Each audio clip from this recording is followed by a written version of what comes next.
Okay, today I'm going to show you how to prepare a canvas using decoupage to create an interesting background to your acrylic painting. First of all, I am just using a standard ordinary canvas panel. I have lightly sanded it down and am now applying some acrylic gel. On this occasion I'm using a matte gel, but gloss can be used. I just personally prefer matte gel. Spreading it liberally all over the canvas. Then while it is wet, I begin to apply some torn pieces of paper using the gel as a glue and then applying plenty of gel over the top of each piece. These pieces of pattern paper can be almost anything that takes your fancy, but I personally prefer a striking pattern of some kind if possible. These can be torn out of magazines, newspapers, etc.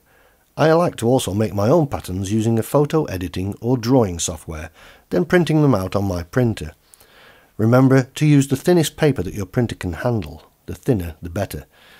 If you are printing on a standard home printer, as I am doing, then the ink may run slightly when applying the gel over the top.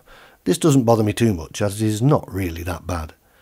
I like to use stripy patterns, checkboard patterns, musical notation, handwritten letters, newspaper cuttings, and sometimes even blocks of colour from gardening magazines. For example, a block of green foliage can make for some interesting effects when painted over. The patterns should be of a high contrast so that they will stand out when the top layer of paint is applied. To eliminate bubbles appearing in the paper pieces, be sure to use lots of acrylic gel in the first layer. Too little gel can cause many bubbles to form. These can either be flattened out with the brush or rolled out with a roller. You can even use something like an old credit card to scrape the bubbles out. When all the pieces have been applied and are coated liberally with acrylic gel, I let it dry completely. More often than not, I use a hairdryer to speed up the drying process. Once it is fully dry, I lightly spray the entire surface with a light mist from my water spray bottle. Then while it is wet, I apply the colour with a large brush, the same brush I used for applying the gel. It doesn't matter that it has some gel still on it, as it's all acrylic anyway, and will mix perfectly safely.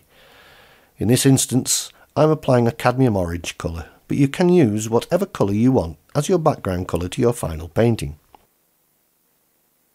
While it is wet, I take a paper towel and begin to move the paint around so that I know it is spread evenly around the canvas. I also start to pull parts of the paint off in certain areas, sometimes wetting the paper towel to easily remove the paint. I like to do this in random areas so as to reveal more of the contrasts in some of the decoupage paper pieces. When doing a final painting over the top, I try to show some of the patterns in the decoupage layer, but only a little bit. I like the patterns to show only slightly in the finished painting, so that they are only just visible and not easily identifiable. When finished, you have a very nice canvas to paint on, with many underlying patterns to play with. I find this works great with traditional painting and also more modern methods of painting such as Impressionism, Contemporary and Abstract. Try this for yourself. I'm sure you will find it as inspiring to paint over as I do.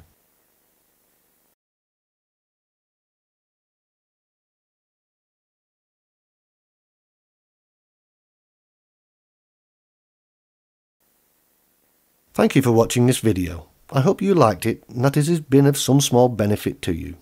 I look forward to any comments or questions that I may be able to help you with. Meanwhile, stay safe, be happy, and I hope you will join me on my next painting video.